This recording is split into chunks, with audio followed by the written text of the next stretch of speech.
والصلاة والسلام على رسوله الكريم أما بعد فأعوذ بالله من الشيطان الرجيم بسم الله الرحمن الرحيم إنما يخشى الله من عباده العلماء إن الله عزيز غفور صدق اللہ العظیم۔ محترم حاضرین، گرامی قدر اساتذہ کرام اور میرے پیارے دوستوں، السلام علیکم ورحمۃ اللہ وبرکاتہ۔ وعلیکم السلام ورحمۃ اللہ وبرکاتہ۔ آج ہم سب کو بڑی خوشی ہے کہ پورے ملک میں یوم جشن آزادی منایا جا رہا ہے، اور آج ہم بھی اپنے اس محبوب ادارہ ہدا نیشنل اسکول کے احاطے میں جشن آزادی منانے کے لیے جمع ہوئے ہیں۔ سبھی کا خون ہے شامل یہاں کی مٹی میں، سبھی کا خون ہے شامل یہاں کی مٹی میں، کسی کے باپ کا ہندوستان تھوڑی ہے۔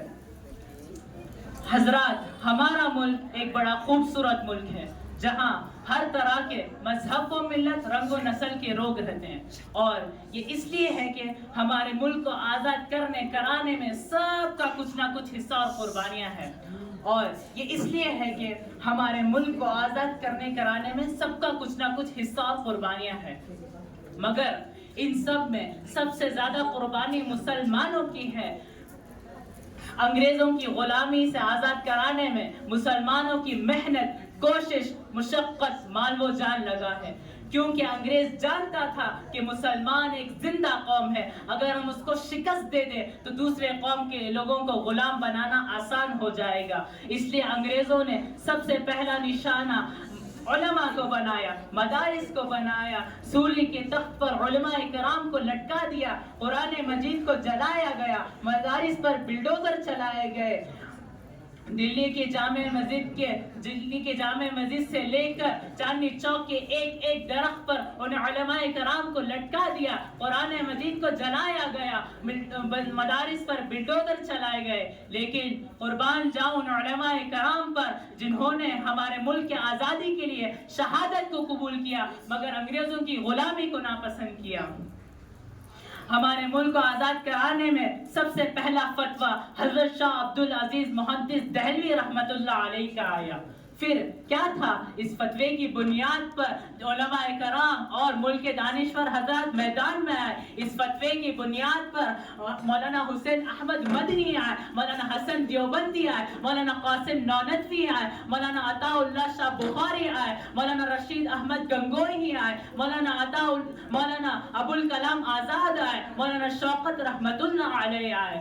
پھر شیر میسور حضرت ٹیپو سلطان شہید رحمت اللہ علیہ نے میدان میں آ کر انگریزوں کی قوم سے ٹکرا گئے۔ یاد رکھو، اگر یہ مسلمان نہ ہوتے، یہ علماء کرام نہ ہوتے، ٹیپو سلطان میدان میں نہ آتے تو یہ ملک آزاد کرانا مشکل تھا۔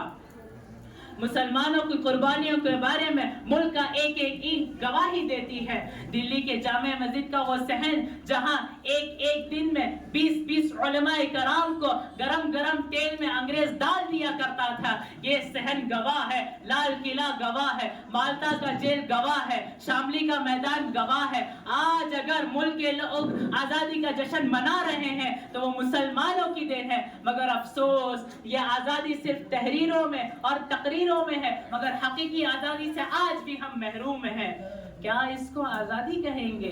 جس ملک میں ہماری مذہبی آزادی نہ ہو، تعلیم میں آزادی نہ ہو، پڑھنے لکھنے میں آزادی نہ ہو، سفر میں آزادی نہ ہو، کیا اس کو آزادی کہیں گے؟ کیا اس کو آزادی کہیں گے؟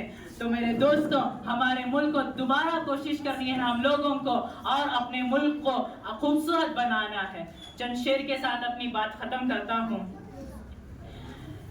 وہ لوگ جنہوں نے خون دے کر اس چمن کو زینت بخشی ہے، وہ لوگ جنہوں نے خون دے کر اس چمن کو زینت بخشی ہے، دو چار سے دنیا واقف ہے، گمنام نہ جانے کتنے ہیں۔ جب چمن کو خون کی ضرورت پڑی، جب چمن کو خون کی ضرورت پڑی سب سے پہلے گردن ہماری کٹی، پھر بھی کہتے ہیں یہ اہل چمن، یہ چمن ہمارا ہے تمہارا نہیں۔ اللہ تعالیٰ سے دعا کرتا ہوں کہ اللہ تعالیٰ ہم سب کو ان علماء کرام کے نقش قدم پر چلنے کی توفیق عطا فرمائے اور اس ملک کو امن اور سلامتی کے ساتھ رکھے۔ آمین وآخر الدعوانا الحمد للہ رب العالمین۔